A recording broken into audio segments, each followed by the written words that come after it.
All right, before I get up here, you can see that this is not squatted, but when Poppy gets up here, it looks a little squatted. We finally got a Westcott lift on my Toyota Tundra because I have been dying to get some 37s.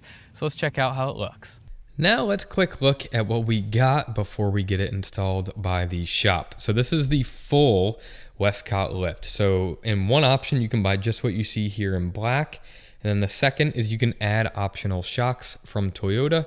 And these come out of that $3,000 3-inch lift that Toyota offers that I think is quite ridiculous for the money. So Westcott kind of figured out if you use their kit and these, you can actually get very close to a 3-inch front lift and a 1-inch rear lift, which is essentially what you get from that factory lift for paying about half of the price. So yes, I opted for the rear shocks. So you can see it branded with TRD and the front shocks as well.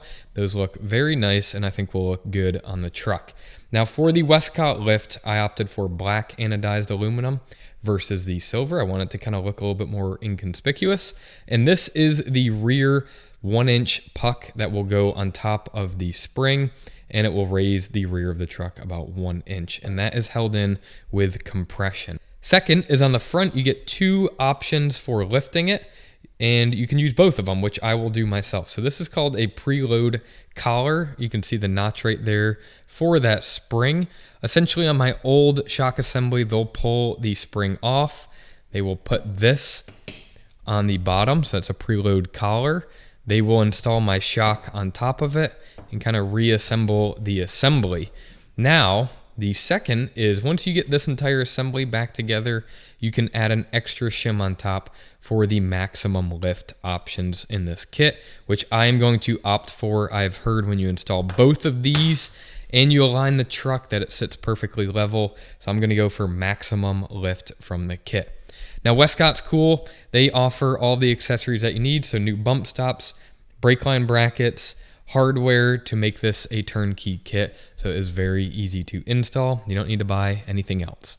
Now, before we dive into this too much, definitely watch my last video. If you have one of these Tundras and you plan to lift it, you might need to extend your CV axles. Now, a quick look at the truck after. I have to say, it just looks so beefy. It looks absolutely amazing. Now, to the eye, I mean, it looks like it sits perfectly level. There's definitely no squatting. If anything, maybe a little bit of a rake where the nose is down just a hair. And again, this is the full Westcott lift that I did. So I did the shocks and I did that top spacer. So this is as high as it will go in the front. Now a little bit of red you can see.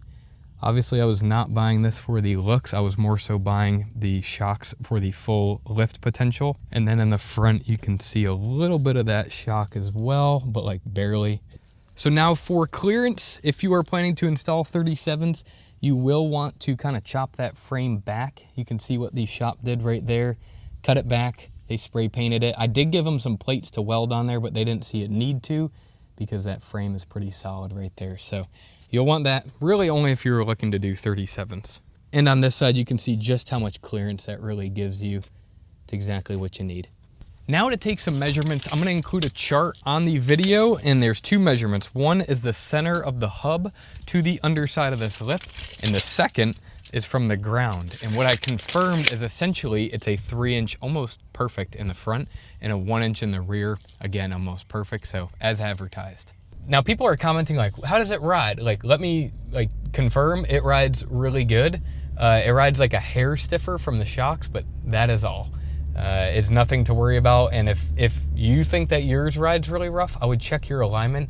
Make sure you align to the Westcott specs. My shop did, and again, mine rides perfectly fine. Now, if you guys are looking to buy this kit, I would suggest going to Rave Off Road. Link in the description below to exactly what I got. They have amazing customer service and you can buy everything you need in one place. Axles, lift, upper control arms, whatever you need. You don't have to go source them yourself. Code down in the description below for an extra 5% off, and some of these big ticket items, it really adds up. Now that is a wrap, you guys. Stay tuned for the next one. We're finally getting to the fun stuff. See you then. Peace.